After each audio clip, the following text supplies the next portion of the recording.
everybody. I am Jewel Maynard-Roberts, and I am welcoming you once again to the Rescue Podcast, where we help real people cope with real life through candid conversation and helpful information. Now, life can be tough, and sometimes, to be honest, we need a little bit of help. For those of you listening who remember, we would have had the Rescue Me series and the Rescue Us devotional series, and those would have been done back in September last year, and then Rescue Us just happened in February, a 7-day marriage devotional. And coming out of those series, we would have decided it was a good idea to do a podcast series, a conversation series where we would discuss some of the issues that people face. There are many people struggling, and after sharing the word and the spiritual message in the devotionals, we thought that it would be good to add some practical and helpful insight and advice. So over the course of 5 months, we are doing one podcast per month, and we're covering 3 major topics. The first topic for our first and second podcasts, which started in the month of April, and then in May we would have looked at Rescue My Broken Heart, Forgiveness in the Marriage in Crisis. And Ryan and Leona Clark came and they shared with us, and they shared very candidly about their marriage journey and how forgiveness has played a role. Then we looked at Help Me Keep My Parenting Mind, Raising the Special Needs Child with Jillian Cadogan. She talked about managing mental and emotional health while raising a child with special challenges and special needs. And Ricardo and I would have shared about our own situation and with our son who is diagnosed with autism. And now we are looking at Help I'm Not Coping. We're going to be doing 2 episodes on this topic. Help I'm Not Coping, Combating Depression and Anxiety. And today's episode, Help I'm Not Coping, Coping Strategies in Times of Crisis. So I have 2 guests with me today in the chairs in this podcast. One is Laurel Springer. Say hi, Laurel. Hi, everybody. She is a trained social worker with over 10 years graduate experience in managing and implementing interventions, support services, primarily for at-risk youth and adult males within the justice system. She uses a solution-focused approach. She specializes in customizing, facilitating rehabilitative interventions for youth and adults at risk of entering the justice system, as well as those already involved. She currently offers training locally, regionally, and internationally that provides youth justice professionals, affiliated NGOs, and other organizations with the knowledge and skills to deliver effective interventions for the youth they work with.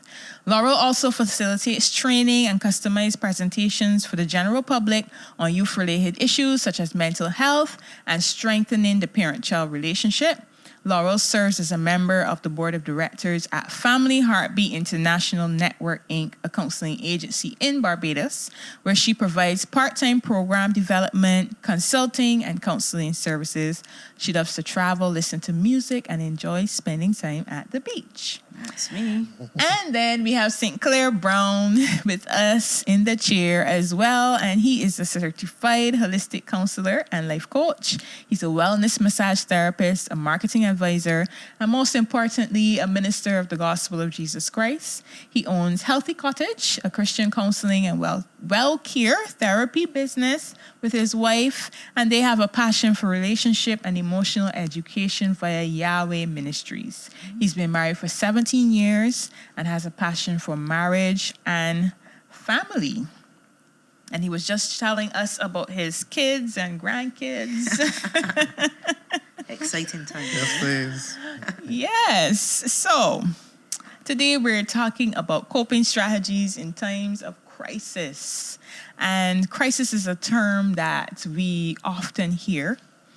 Can you share with us, and this is to both of you, what do you consider a crisis to be? What is a crisis situation?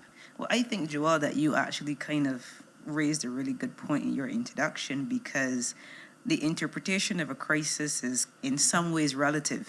Yes. So what might be a crisis to me might be considered quite manageable by somebody else. So I think that within the context of the person experiencing it, that can also determine what is defined as a crisis. But outside of that, in simple layman terms, I would say that a crisis is a really challenging, difficult, troubling time that a person is experiencing. And it could either be one that is sudden, or it could be something that is anticipated, something that you could see coming. Like, you hear countries talk about we are facing an economic crisis or something of the sort. Or it could be something that happens without warning, like a natural disaster or stuff like that. So it could be a situation that we aren't prepared for. It could be something that we anticipate, but nevertheless, whenever we face it, it's something that shakes us. It kind of causes us a element of stress or distress, and it impacts not only us as individuals, but depending on the type of crisis, it could also translate to those who are around us as well. So couple of points I would just reiterate. It is relative. It depends on the interpretation of the individual. It could be anticipated or it could be sudden. And it's something that really kind of is a really challenging, difficult situation that makes you even wonder how and when you're going to make through it. So that's kind of my interpretation of the definition of crisis. Okay. And St. Clair, what do you have to add? I guess a ditto.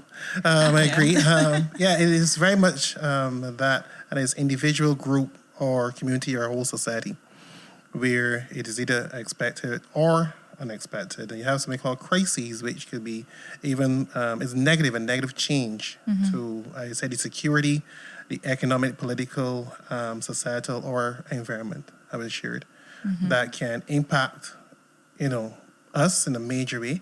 So yes, it can be relative, but not really, because if your fingernail broke, that is not a crisis. Say it's booth. Come on. It's a crisis. Don't cry over spilt milk. And that reminds us of the fact that you were saying, it is really relative according to the person. Because even, thinking of my kids, I have a young one who's just 11 going 12 months. And for her, a crisis is I'm hungry. I haven't had something to eat. She's just hungry. Yeah. So she cries because she's hungry. But honestly, you would cry. I mean, because a person's crying or they're distraught, or they're sad or they're frustrated. I guess if you're really trying to define the term, we wouldn't consider crisis. Because, yes, a person might go through a particular thing and it might seem major, but it wouldn't go into the aspects of being a crisis. Yeah. Crisis. Yes. It could be a time of distress. Yes, please. Very much so. Okay, that helps. So, all right, we're talking about coping strategies in times of crisis. So now that we've decided what and defined what a crisis is, what are some of the coping strategies, and do they look different from person to person? Does it depend on the person? Is it relative in the same way? I guess overall, for me, there are some things that we can use as backbone statements for everyone, so that everyone can start to look at those things. And the same thing, it is individual. So yes, where we're doing the podcast, where we want to talk to everyone and hit as much persons as possible. But the main things, it is to focus on what is important. Yeah. So yes, there is something economic crisis. Then, okay, let's get to place what is important. I mean, is Netflix important? Basically, knowing this thing is coming in 7 months, because we have children, baby formula, we might want to change to, depending on the severity of that economic situation, we might want to change from Pampers to diapers and, it's the cloth ones, because Pampers are brands, actually. So, you might start to want to think about things as you don't want to be washing, but maybe because imports and all those things, you're really focused on what is important. Because depending on the severity of the situation, we want to get what's important. Let's say there is a tsunami, So once again, will it reach up to this end of the country? No, but it can reach economically up to this part of the country. So it is first and foremost focused on what is important in the midst of any crisis. Once again, a marriage. Let's say the marriage is going through tremendous crises. And marriages can go through that. Or as you said, something happened to my child or my children, Now that is a case where my child might be endangered or dying or something like that. So we got to focus on what's important. Yeah. If I'm still looking at my wife and I want to spend quality time, our child is in the hospital, I am just not in a position to focus on, us watching a sitcom. Yeah. You know what I mean? Seriously, let's focus on what is important. So I think that's the number one thing to look at, focusing on what is important. That's actually a really good point, because I think that shapes your perspective on actually how you see the crisis, being able to define what is important and prioritize. And when I think about coping, I think of coping and coping strategies as tools in a toolbox. And Sinclair made a really good point earlier when he said that it is individual to the person. So, for example, for me, as I would have shared, and you shared in my bio, I enjoy, for example, walking by the beach and listening to music and stuff like that. But somebody might be like, I don't like the beach. So you have to find what works for you. And it also should be something that is readily accessible. So, for example, there are going to be periods of times where you can't travel. So as a person like me who loves to travel, if that was my only coping strategy, during times when you can't travel, I mean, you would have remembered months ago there was the whole COVID situation and no one was traveling anywhere. So what was I going to do? Rely on that as my only method of coping, or being able to identify something that is a little bit more accessible? So it's being able to identify a variety of tools in your toolkit. You know, I am not a builder, but I know that in a toolkit you will have a hammer and a screwdriver and wrench and pliers and those type of things. And depending on what the hardware need is, you will pull out the specific tool to suit. If you want to put up this painting, you're going to get your level to make sure that it ain't lopsided, you know. So you bring out the tool that is required for the job. Likewise, whenever we are going through situations, it helps to have a plethora or a multiplicity of strategies that you can pull on that can help you to manage it. And it has to be something that is unique and individual to you. Okay, that is really helpful. And it also connects to what Sinclair was mentioning in terms of the fact that we need to focus on what is important. And it's not just a case of what is important in the context of the overall thing, but also what is important maybe from the perspective of you as an individual, what is important to helping you to manage with this situation. Yes. So I think the two things connect in a way.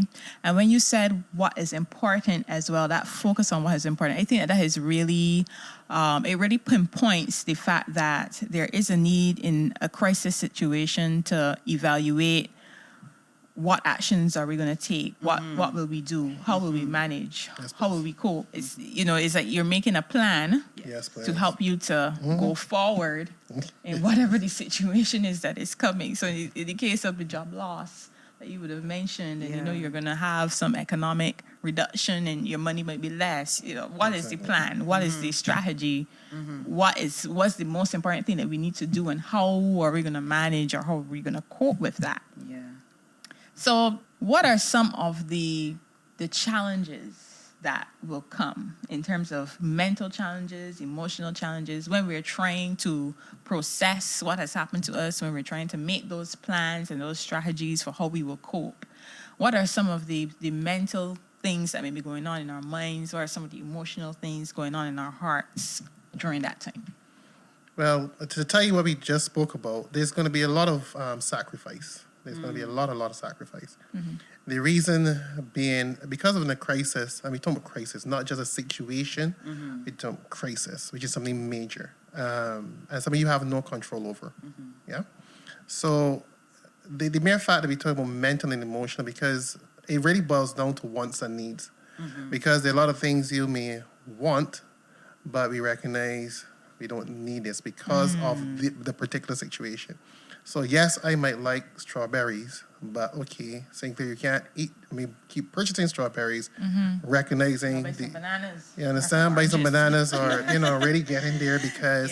But if, for instance, because my mindset where I now believe that my want is a need, That thing now for me as an individual, I am now going through a personal crisis because for me to give up that thing, because I'm so dependent on it. Yeah. But realistically, it is not a need. But my brain, because of my wants and my needs are so fused, my mental space is now, I feel compromised. I feel devastated. And that's why personalities and so different personalities, understanding personalities in the midst of trying circumstances really reveal, who we are. Yes. To be quite honest. Yes.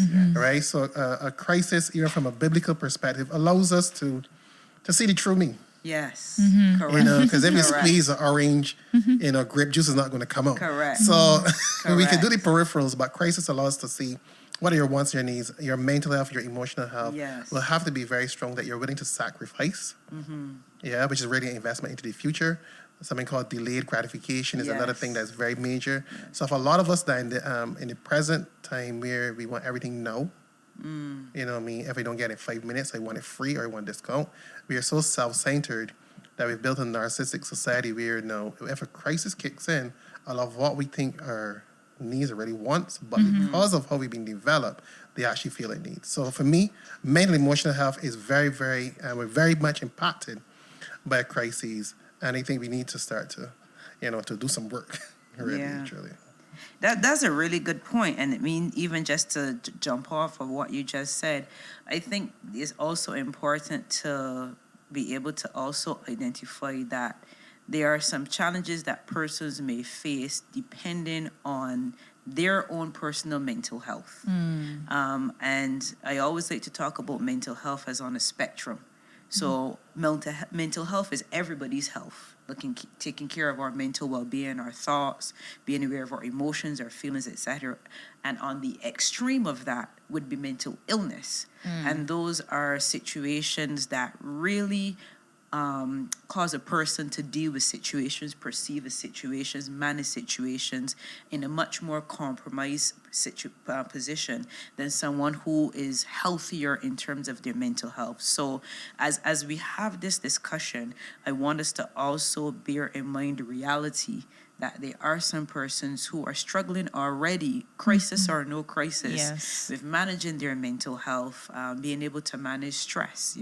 We all experience stressors, but if our stress turns into distress and then it is not treated or managed, then it can cause other problems, whether it be physically, emotionally, and translate into all areas of our bodies. But for the average individual who is able to maintain a healthy mental health perspective, I would say some of the potential challenges that might occur during times of crisis, I think the first thing is fear of the unknown.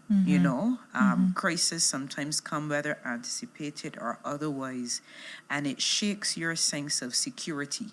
Yes. And everything that you have come to know or come to have been accustomed to or rely on or depend on, depending on what the situation is, that sense of security is now shaken. Yes. So there's a fear of the unknown. What will this situation mean for me? What will it mean for my family? Whether it be from an economic perspective, whether it's from a health perspective, whether it be a loss that we've experienced. There's so many things that just come and we're like, I don't know how I'm going to move on. So fear of the unknown is one. The other thing is your own question of your ability to make it through. And oftentimes when we go through tough times in the beginning, it can be so intense that even for the healthiest and the strongest of us who practice, healthy coping strategies and whatever the case may be, there are some times when you actually ask yourself or you say to yourself, I don't know how I'm going to make this through. Especially if it's something that you've never experienced before. I mean, I've spoken to persons, for example, who've lost loved ones that they were very close with. And one of the common things that I've heard say is, I don't know how I'm going to be able to make it without this person because this person was such a major part of their life. If you've lost a job, obviously it's not just a loss of job, but it's a loss of income. And if income is lost, there's all of those other things that could potentially be lost as well. So you are faced with having to come to grips with a potentially new reality. Yes. So I think that there is fear on another level as to whether or not you are going to be able to make it. And not only if you are, how you are going to. So depending on where you are on that spectrum of mental health to mental illness will determine your outlook on your capabilities to manage. And it can also determine how quickly you can get into that mode that Sinclair you were talking about, where you can say, all right, this is the situation that we are presented with. Let's sit down, let's plan, let's do A, B, C, D. How quickly you are able to do that will in large part determine how you can manage through a crisis. And you know, Laurel, there's something that you said when you spoke about the emotion of fear and the inability to, or you're wondering about your ability to make it through and to manage and so on. And I would have shared in the past when I did the Rescue Me devotional series, I would have talked about some of my own personal experiences. And one thing that I know comes along with that fear and that anxiety about whether or not you can make it is also a sense of shame. Yes. Which is another emotion that we don't really like to talk about. Yes. We don't really express that. You know, there's a sense of shame that comes along with that where you say, why am I not handling it? Right.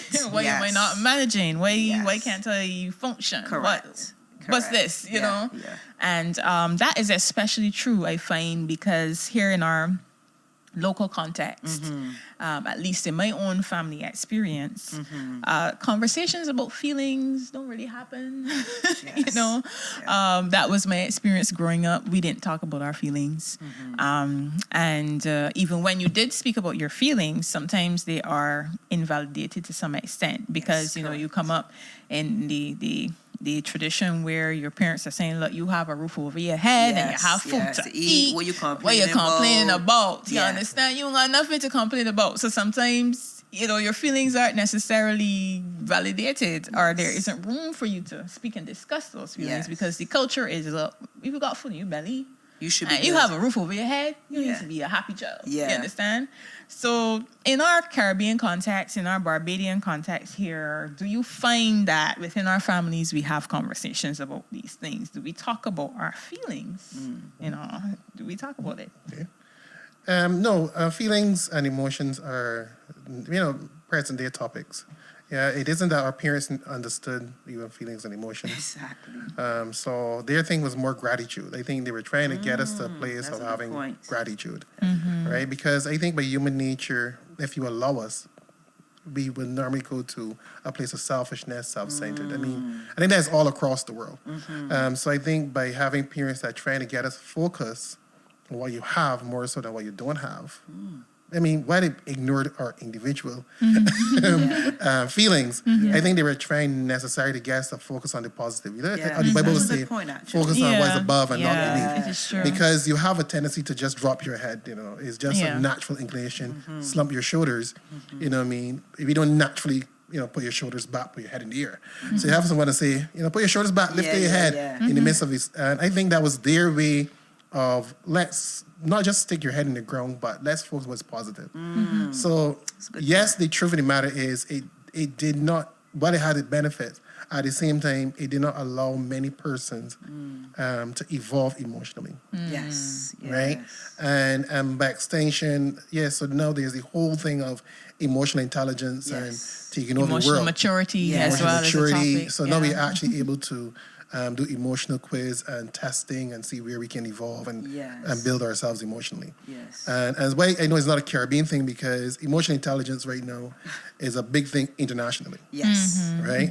Companies are paying high price for a person coming to facilitate, educate, and managers. And so it was an international thing that we recognized, oh, shoot, emotions are important. Correct. IQ was pushed, you know, for the most part, but they recognize that those that have good EQ are actually better being successful in life. And that's why mentioning things like delayed gratification.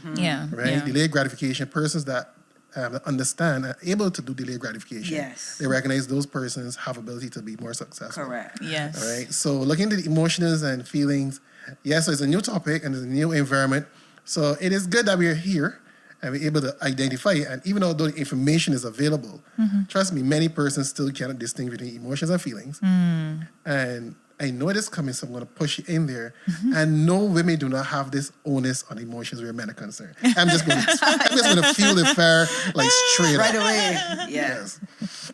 Yeah, no, that is true. But you see, I know that was going to go into another conversation in terms of culture and how men and women were socialized. And I know that we're going to talk about that in a bit. But you hit the nail on the head in terms of the whole concept of the EQ and our ability to not only express, but I want to even go back to identify, because you can express what you can identify. Yes. And one of the things that I always use as an analogy when I'm working with my clients is the example of an iceberg and a volcano. Now, for those of you who are familiar, whether it be on National Geographic or if you've traveled, you know that when you think of an iceberg, what do you see when you see an iceberg? Just the tip. You just see the tip, right? So you look out into the ocean, you see this little shaped thing sticking out. It could be big, short, fat, long, however. But the majority of that iceberg is actually underwater. And we don't know how big it is by just looking at the surface. And our emotions in a lot of ways are like that.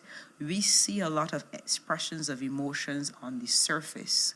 So you might see someone who is acting out aggressively, or someone who might be isolating, or someone who might just be struggling with their emotions and we might not know what it is. But underneath that, for example, expression of anger, underneath there is a layer of other emotions, because, for example, anger is a secondary emotion. But what really might be fueling that could be feelings of insecurity, could be feelings of anxiety, depression, low self-esteem. There's so many other things that we might not be able to identify. All we know is that we get upset and we punch walls or we shout at people or whatever. So the ability to be able to see beyond the surface with our emotions is something that we haven't been taught to do. No. The other example is the volcano. Well, months ago, you would have had the example of the volcano that erupted, and I'm sure that you would have known that the volcano didn't just erupt. That volcano was active for many, many months. But with the right conditions, it erupted. And similarly, when it comes to us as human beings, we can potentially be like a volcano. We're going along and everybody talks about the straw that breaks the camel's back. It's never that. It's not one straw. It's been a culmination of straws over time. And then in the right or wrong situation, depending on how you look at it, then there's an explosion. And in times of crisis, that also is one of the ways that people can cope. When they aren't able to manage the buildup that has happened over time, you're doing proper self-checks and you know what, today's not really a good day. I'm not really feeling my best. Maybe I need to kind of take a break, whatever. And over time, it piles up. And then I could be passing St. Clair and St. Clair could give me one look. And then you bark off poor St. Clair head. You even looking at me. And all of a sudden, I just launch off at St. Clair and St. Clair was like, what's going on? But he doesn't know that what I might have been going through or currently processing. going through, and something just as a trigger. So I think that along with being able to express our emotions that can help us to cope during times of crisis, what we need to do as a people is to teach people how to identify emotions. Because when you're able to identify how you're feeling, what you're feeling, and to be honest with that, chances are you can manage that by dealing with it, getting the appropriate help, doing what you need to do to kind of get you to a place that even if triggers come or hard times come or difficult situations come or a crisis comes, that you are better able and better positioned to manage it. So when it comes to that, we got to identify first so that we can express secondly. Okay.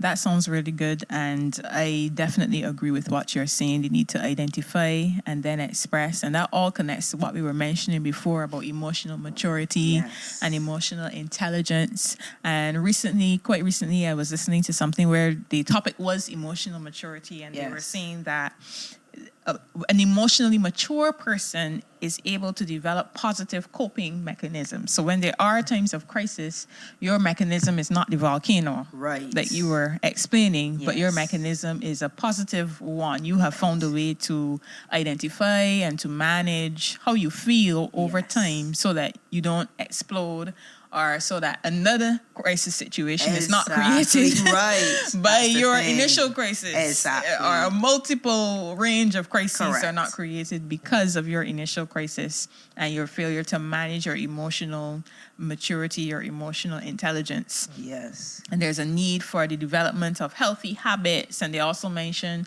self-awareness. So you mentioned the self-check and, being able to say, all right, you know what, today I don't really feel too good, so maybe today I need to relax, I need to go to the beach, I need to do something to just defrost, distress before I jump back into life and I'm able to handle and deal with everything that I'm dealing with. So there are many persons that will be stressed by life, that will have life situations and crises, but are not able to express because they haven't reached that point of emotional maturity. They're not able to identify because no one ever taught them how to identify their feelings. What do we do? Help us. Help those of us who may be challenged. Help those of us who may be struggling with identifying our feelings or expressing our feelings, or who may have negative strategies of coping, such as getting angry and, just like talk it off somebody's head, or those persons who may be challenged with their emotions and how to express them. Give us some advice. What do we do? How do we adequately express our feelings? How do we communicate the emotions that are going on inside of us so that our crisis situations are managed in a better way, and a way that does not create additional crisis in the people in the relationships around us? I think we discussed and just threading the needle. First, as identifying the difference between emotions and feelings. Normally people, because they're so close together. But emotions are what we use to externally connect with people. So they're measurable. So there is difference in our facial expressions or tone or skin or heart rate or eyes. If a person here that is in Barbados and we see a lion, and we're scared. You're going St. Lucia, the person. So it's across cultures, you're going Africa. We are scared of lions. So, that place of being afraid is international. So that is measurable. So emotions are measurable. The thing that we talk about identifying that emotions are in that first 6 seconds or so, very intense. So when we have that thing, the stimuli cause us to respond. Be it sad, we might have physical expressions now of those emotions, which you get to cry because I'm sad. Some people cry because they're happy. Some people laugh when they're angry. Right? So because there is the emotion, there's also the connection of what is my expression of that emotion. Right? And that's why some people, because they see a person's face that they're angry, and that person be confused, like, why you just I'm angry? But their physical is manifesting something that others are interpreting they're angry. So they now have to relearn how to express whatever feeling they're having if it's not anger. And not just to say, so I'm just saying there's first emotions, which is connecting us with other persons. Then there are feelings, which is us connecting with our internal, where we're now trying to manage whatever that emotions. So emotions are like the initial, as you say, if you drop a stone in water, that initial ripple is the emotions, and then all the other fluctuating things that happen are the feelings. So what's going on inside my mind are the feelings. Emotions do not go through thought. They do not go, they just respond. They're very reactive to stimuli. Feelings now go through the brain. Is now you start to go through. So I might have been sad, I cried, but no, so that happened 10 minutes ago. But what I'm going through as a result of being sad, I could probably get angry, I get bitter, I get depressed, and this thing goes on for hours, depending if I don't know how to pacify emotionally. Then we talk about maturity now. Right. This is where we're talking about having the ability to self-pacify self despite the emotion. Right? And that depends on, how we're raised and not going in all that. But we have to learn how to self-pacify as we talk about maturity. So those feelings now we're having are a result of, we talk about iceberg, as a result of our thoughts, our Correct. belief, our judgments. Correct. All of those things, the feelings are riding on those. Yes. So my interpretation of whatever, I had the emotion, there are the feelings, and we're going. So now we have a crisis. Whatever that crisis is now. Yeah. What are my response, the stimuli, how to respond to that stimuli? Yes. In Barbados, we have volcanic ash. So what is my emotion? Some people can't handle dust. Because for them, dust means dirty. So dirty means, I'm frustrated.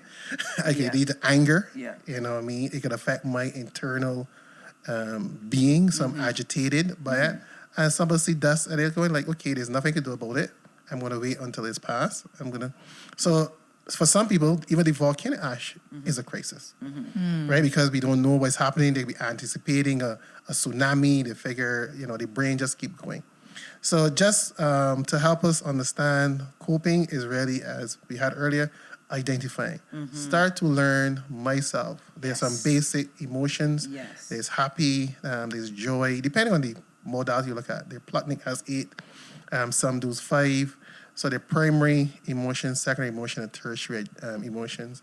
And as a result, what are the feelings that I'm having? Where did they come from? What are the voices that made me, or where did the information come from? Yes. As that builds the undergird of that iceberg. Yes. Yeah. Yeah. So it takes a lot of self-evaluation. So yes, primarily do it by yourself, but that's why coaching is so important now. A lot of people are now coming to life coaches, counselors, because they recognize, oh shoot, if I need to lose weight, I get a coach. Yeah. If I need this, I need a coach. Yeah. You know what I mean? To get through my marriage, I need a coach. Yeah. And that counseling is very important because mental health is like any other thing. Of course. Yeah. Yeah, so there's no longer this, it's not as strong as before, where mental health is only, somebody's crazy or mad. But we now recognize I need someone that have the tools Yes. to help me Yes. get through different things and learn about myself so I could journey through crisis and challenging situations. And actually to become healthier isn't only when I'm in a crisis. That's the other thing I found. Yes. People are not waiting Yes. anymore until they get challenges. Yeah. All right. So there are many persons that for then they meet a person and say, okay, I'm going to be my counselor. They're not waiting Until something happens. They're not waiting something happens. So they're not engaged. Don't merge. It's okay from the get-go. Yeah. Let me get here. Let me see where we're going. Yeah. So not a lot of people going to marriage. Well, for my case, I found my person not waiting until we have a problem in the marriage. Right. They're not waiting until we get engaged to do a couple sessions before marriage. They're saying, even for the time we're dating, Yeah. let's hit the ground with this. Being early. proactive. Being proactive. Yes. And even through counseling sessions, some people, okay, I recognize, okay, this is not compatible. Let's go. Bye-bye. Exactly. And they shut Correct, down. correct. And that is so important in terms of being proactive. And I love that analogy because when it comes to how we manage in terms of our mental health, a lot of people only think that it's a problem when they have a breakdown. But I always say, if, for example, like I made a decision a couple days ago that regardless of what is happening, I'm going to get a massage every month. Because for me, I don't even realize when my neck and my back and my shoulders start to hurt. And by the time I realize that, it's already too late. So after I had my first, well, not my first massage, my last massage, I said to my therapist, book me in every month, regardless of what is happening. I am going to make sure that that is something that I do as a proactive step to prevent me from, as have happened in the past, me not being able to move because it got so bad and it kind of creeped up on me. But again, as I said, it never just creeps up. You're just kind of ignoring these signs and, oh, well, I got this to do and da-da-da-da. And then before you know it, you got spasms all over. You can't get out of your bed, So it's about being able to, again, be self-aware and being honest with yourself and realizing that your mental health is just as important as any other aspect. So whether it be, like as Sinclair said, you realize that you may not have been taught enough or know how to express yourself or your emotions, you go and seek help. And there's no shame in that. And I think that we've done a lot of work, even though there's still more to be done, to really address the stigma of going for help. So that's one of the things that I really recommend for young adults at any stage in your life.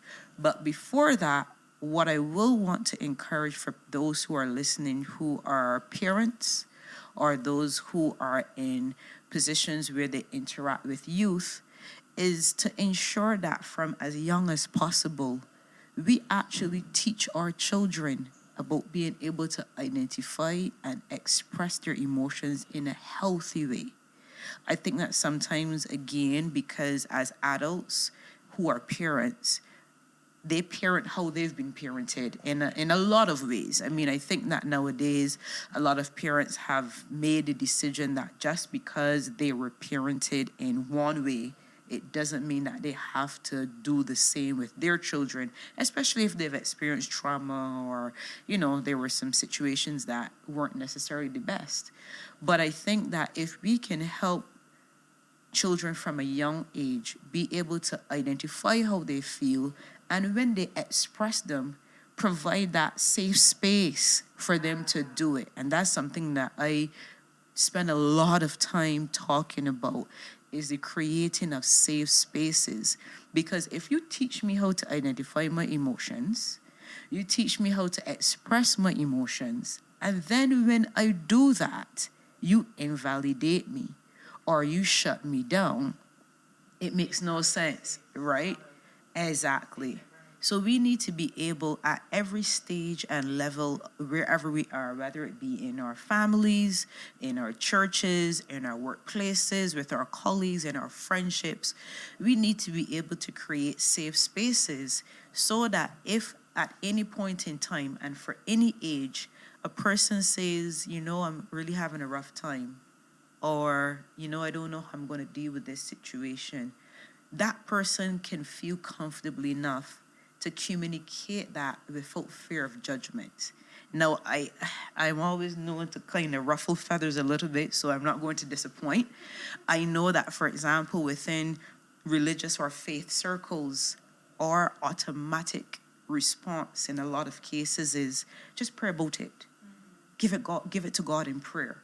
And don't get me wrong, I'm a believer as well too, and I do understand and want to emphasize the importance of having faith to help you through, and prayer, and whether it be individual prayer or prayer, with your church members as the Bible instructs us to do.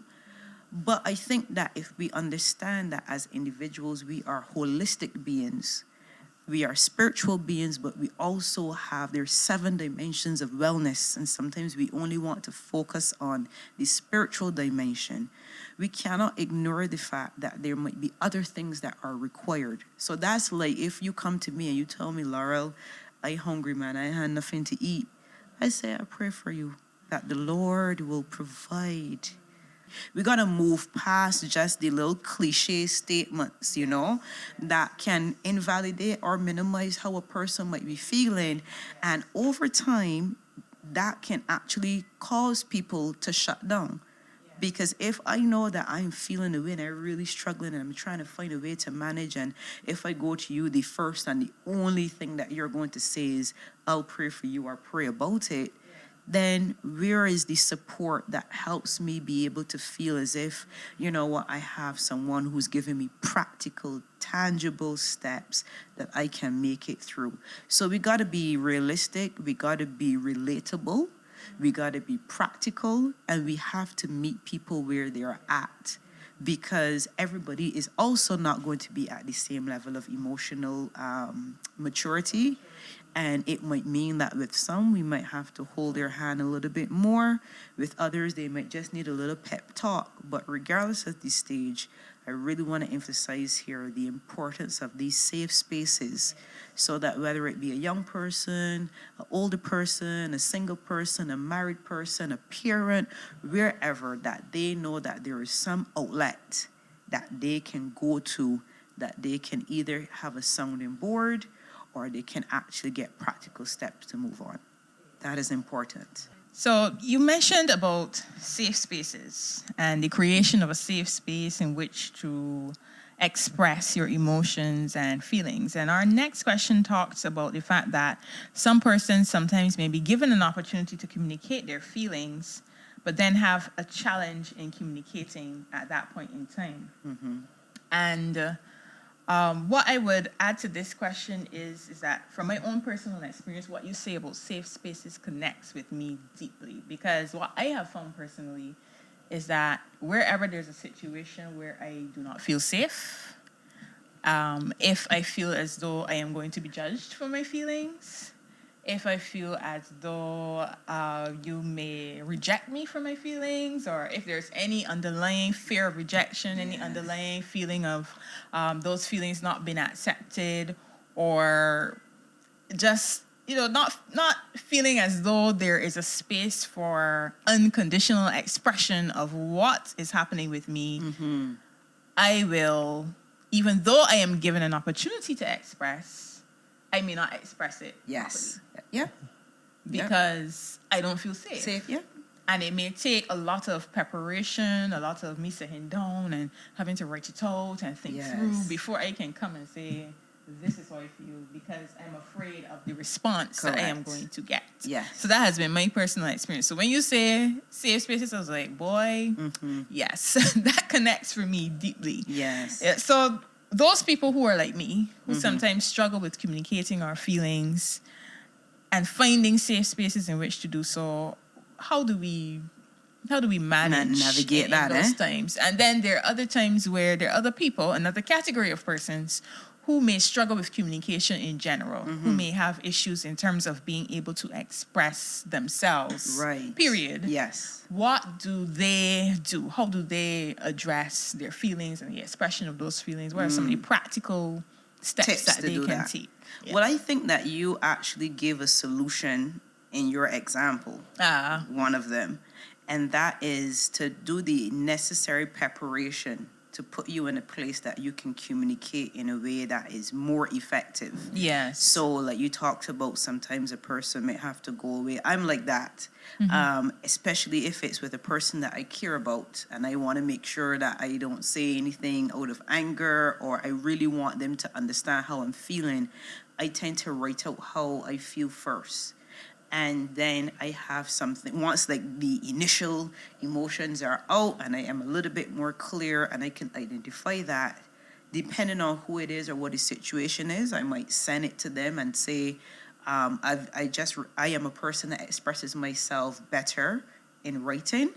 And I want to also, because you got to understand that when you write your thoughts down, you've had opportunity to process them.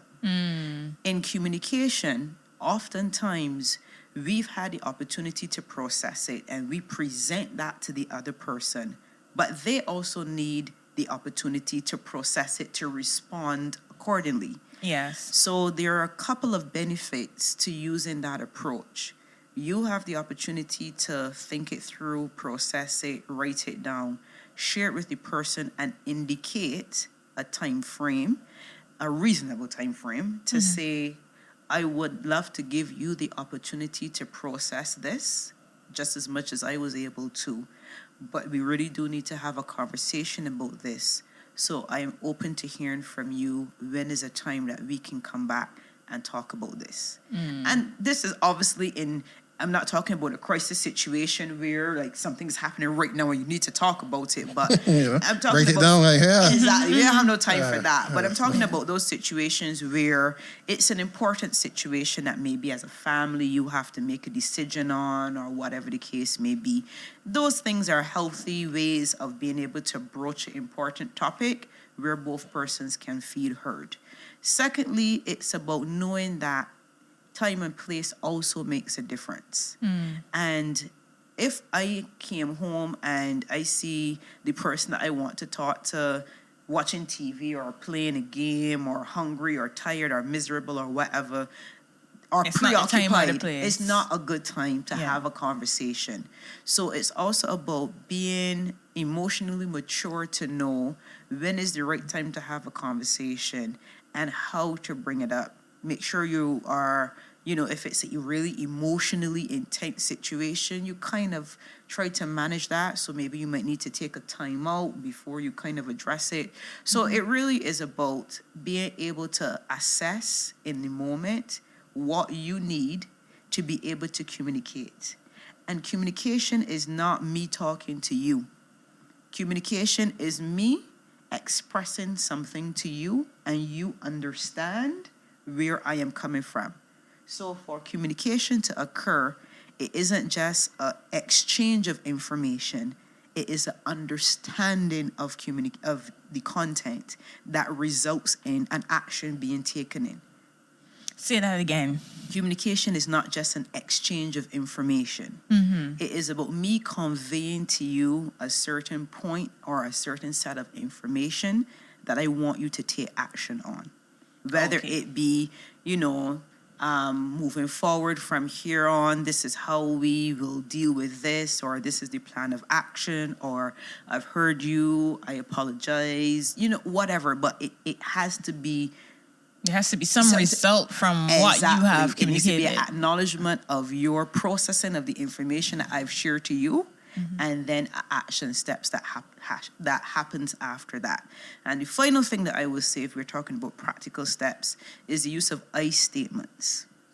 Again, when we are in the midst of a crisis or in the midst of our emotions, we can project a lot, or we can make a lot of generalizations, which actually make the situation worse.